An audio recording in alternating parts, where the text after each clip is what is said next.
সীমান্তে বিএসএফের পুশিং চেষ্টা রুখে দিল বিজেপি। মশা মারতে শিখতে যুক্তরাষ্ট্রে নয়, ডোবার পাশে বসতে বললেন প্রধানমন্ত্রী। আওয়ামী লীগ স্বাধীনতা যুদ্ধে নামেনি, পালিয়ে গিয়েছিল বললেন মঈন খান। বিশ্ববাজারে কমলে দেশেও জ্বালানি তেলের দাম কমবে বললেন প্রতিমন্ত্রী। সর্বশেষ জানাবো, খান জাহান আলীর মাজারের দিঘিতে শিশুকে টেনে নিয়ে গেছে কুমির। শিরোনাম শুনলেন, এবারে বিস্তারিত। সীমান্তে বিএসএফের পুশ ইন চেষ্টা রুখে দিল বিজেপি। যশোরের বেনাপোল সীমান্ত দিয়ে নারী শিশুসহ অন্তত ১৩ জনকে বাংলাদেশে ঠেলে পাঠানোর চেষ্টা করেছে ভারতীয় সীমান্তরক্ষী বাহিনী বিএসএফ। আন্তর্জাতিক নিয়ম উপেক্ষা করে বাংলাদেশি আখ্যা দিয়ে তাদের পুশ ইনের চেষ্টা করা হয় বলে জানিয়েছে বর্ডার গার্ড বাংলাদেশ বিজিপি। বিজেপির কঠোর অবস্থানের কারণে তারা বাংলাদেশে প্রবেশ করতে পারেনি। রোববার ৩১ মে গভীর রাতে শার্শা উপজেলার সাদিপুর গ্রামের খড়ের মাঠ এলাকার সীমান্ত পিলার ১৯S6 কাছে এই ঘটনা ঘটে। সোমবার ১ জুন সন্ধ্যা পর্যন্ত ওই ব্যক্তির দুই দেশের মধ্যবর্তী শূন্যরেখায় অবস্থান করছিলেন বলে জানা গেছে।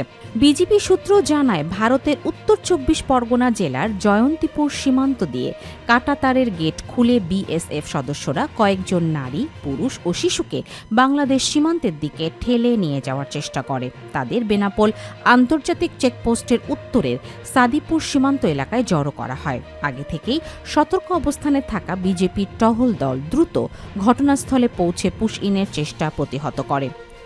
যশোর ৪৯ বিজেপি ব্যাটালিয়নের অধিনায়ক লেফটেন্যান্ট কর্নেল মোহাম্মদ সাইফুল ইসলাম খান সাংবাদিকদের বলেন, গতকাল রাতে বিএসএফ অন্তত ১৩ জনকে বাংলাদেশে পুশ ইন করার চেষ্টা করেছে।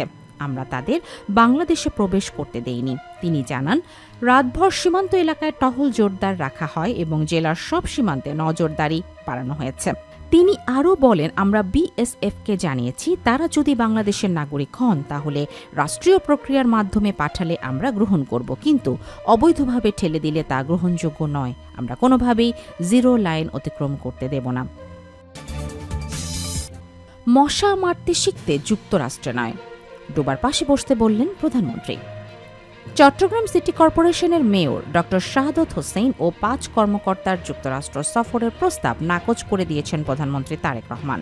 মশক নিধনের উদ্ভাবনী কার্যক্রম পরিদর্শনের জন্য ফ্লোরিডা সফরের অনুমোদন চেয়ে স্থানীয় সরকার বিভাগ থেকে প্রধানমন্ত্রীর কার্যালয়ে যে সারসংক্ষেপ পাঠানো হয়েছিল তা অনুমোদন দেওয়া হয়নি। সরকারি সূত্রে জানা গেছে, বিদেশি প্রতিষ্ঠান ভ্যালেন্ট বায়োসায়েন্স LLC এর অর্থায়নে ফ্লোরিডা সফরের অনুমোদন চেয়ে স্থানীয় সরকার বিভাগ থেকে একটি সারসংক্ষেপ প্রধানমন্ত্রীর কার্যালয়ে পাঠানো হয়।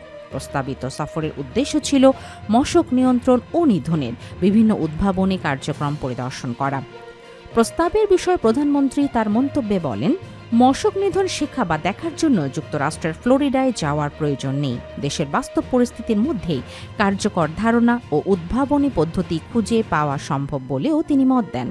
প্রধানমন্ত্রীর নির্দেশনায় বলা হয়, মশক নিধন শেখা বা দেখার জন্য যুক্তরাষ্ট্রের ফ্লোরিডায় যাওয়ার দরকার নেই। দেশেই সন্ধ্যার পর যে কোনো ডোবার পাশে ২-৩ ঘণ্টা অবস্থান করলেই মশক নিধনের অনেক উদ্ভাবনী পদ্ধতি বের করা সম্ভব হবে। প্রসঙ্গত, চট্টগ্রাম সিটি কর্পোরেশনের সর্বশেষ নির্বাচন অনুষ্ঠিত হয় ২০২১ সালের ২৭ জানুয়ারি। ওই নির্বাচনে মেয়র পদে জয়ী হন আওয়ামী লীগের প্রার্থী মোহাম্মদ রেজাউল করিম চৌধুরী। নির্বাচনে কারচুপির অভিযোগ এনে একই বছরের ফেব্রুয়ারিতে নির্বাচনী ট্রাইব্যুনালে মামলা করেন বিএনপির প্রার্থী শাহাদত হোসেন। ২০২৪ সালের ৫ আগস্ট গণ অভ্যুত্থানের পর আওয়ামী লীগ সরকারের পতন হলে ১৮ আগস্ট চট্টগ্রাম সহ ১২টি সিটি কর্পোরেশনের মেয়রকে অপসারণ করে অন্তর্বর্তী সরকার। পরে ২০২৪ সালের ১ অক্টোবর নির্বাচনী ট্রাইব্যুনাল মোহাম্মদ রেজাউল করিম চৌধুরীর নির্বাচিত হওয়া বাতিল করে মামলার বাদী শাহাদত হোসেনকে মেয়র ঘোষণা করে। একই বছরের ৩ নভেম্বর তিনি মেয়র হিসাবে শপথ নেন। আওয়ামী লীগ স্বাধীনতা যুদ্ধে নামেনি, পালিয়ে গিয়েছিল বললেন মঈন খান। আওয়ামী লীগ স্বাধীনতা যুদ্ধে অংশ নেয়নি, বরং পালিয়ে গিয়েছিল বলে মন্তব্য করেছেন বিএনপির স্থায়ী কমিটির সদস্য ড আব্দুল মঈন খান। তিনি বলেন, পরবর্তীতেও দলটি একাধিকবার পালিয়েছে এবং সর্বশেষ ২০২৪ সালেও একই ঘটনা ঘটেছে। সোমবার 1 জুন বিকেলে শহীদ প্রেসিডেন্ট জিয়াউর রহমানের ৪৫তম শাহাদত বার্ষিকী উপলক্ষে আয়োজিত আলোচনা সভা ও দোয়া মাহফিলে প্রধান অতিথির বক্তব্যে তিনি এসব কথা বলেন। পলাশ উপজেলা ও ঘোড়াশাল পৌর বিএনপির যৌথভাবে এই কর্মসূচি আয়োজন করে। অনুষ্ঠানটি পলাশ উপজেলার মাল্টিপারপাস অডিটোরিয়ামে অনুষ্ঠিত হয়। মঈন খান বলেন, শহীদ প্রেসিডেন্ট জিয়াউর রহমান শুধু স্বাধীনতার ঘোষক নন, তিনি সম্মুখ সমরে মুক্তিযুদ্ধে অংশ নিয়েছিলেন। নতুন প্রজন্মের কাছে সঠিক ইতিহাস তুলে ধরার উপর গুরুত্বারোপ করে তিনি বলেন, এটি বিএনপির দায়িত্ব। বিগত ১৭ বছর আওয়ামী লীগ সরকার দেশের শিক্ষা প্রতিষ্ঠানের মিথ্যা ইতিহাস প্রচার করেছে বলেও অভিযোগ করেন তিনি। তার ভাষ্য, শিক্ষার্থীরা স্কুল কলেজে লেখাপড়া ও জ্ঞান বিজ্ঞান অর্জনের জন্য যায়, ভ্রান্ত রাজনীতি শেখার জন্য নয়। অর্থনীতি প্রসঙ্গে মঈন খান বলেন, ১৯৭২ থেকে ১৯৭৫ সাল পর্যন্ত আওয়ামী লীগ দেশকে তলাবিহীন ঝুড়িতে পরিণত করেছিল। তার দাবি, জিয়াউর রহমানের ভঙ্গুর অর্থনীতি পুনর্গঠন করে দেশকে ঘুরে দাঁড়াতে সহায়তা করেন। তিনি আর অভিযোগ করেন, গত ১৭ বছরের লুটপাট ও অর্থ পাচারের মাধ্যমে দেশের অর্থনীতি দুর্বল করে দেয়া হয়েছে। জিয়াউর রহমানের অবদান তুলে ধরে তিনি বলেন, দেশ ও জনগণের স্বার্থে তিনি নিজের জীবন উৎসর্গ করেছেন। তার মতে জিয়াউর রহমানের রাজনীতি ছিল শৃঙ্খলা ও দেশপ্রেম ভিত্তিক। খাদ্য নিরাপত্তা নিশ্চিত করতে তিনি প্রায় ৫০ বছর আগেই প্রতিটি ইউনিয়নে খাদ্য গুদাম নির্মাণের উদ্যোগ নিয়েছিলেন বলেও উল্লেখ করেন মঈন খান। বিশ্ববাজারে কমলে দেশেও জ্বালানি তেলের দাম কমবে বললেন প্রতিমন্ত্রী। মধ্যপ্রাচ্যের চলমান সংকটের প্রভাবের কারণে সরকার বাধ্য হয়ে দেশে জ্বালানি তেলের দাম সমন্বয় করেছে বলে জানিয়েছেন বিদ্যুৎ, জ্বালানি ও খনিজ সম্পদ প্রতিমন্ত্রী অনিন্দ ইসলাম অমিত। তিনি বলেন, আন্তর্জাতিক বাজারে দাম কমলে দেশেও দ্রুত সমন্বয় করা হবে।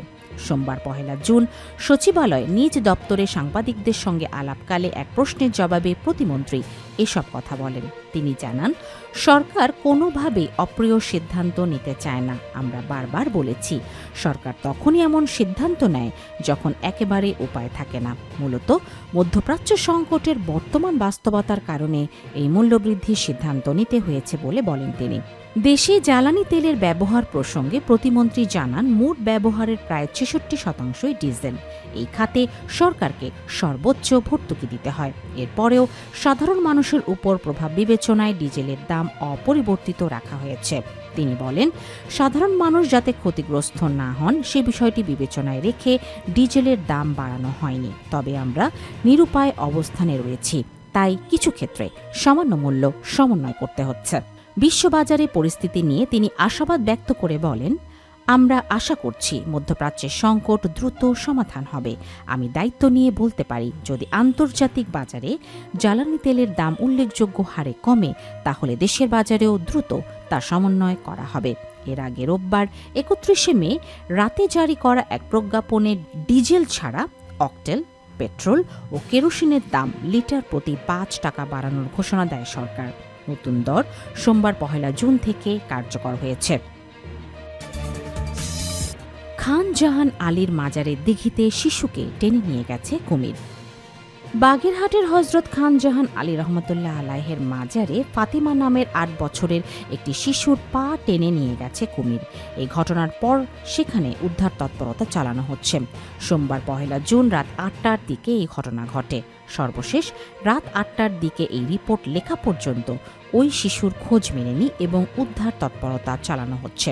স্থানীয় সূত্রে জানা গেছে, মাজারের আশপাশেই মায়ের সঙ্গে থাকতেন ফাতেমা। তার মা মানসিক ভারসাম্যহীন।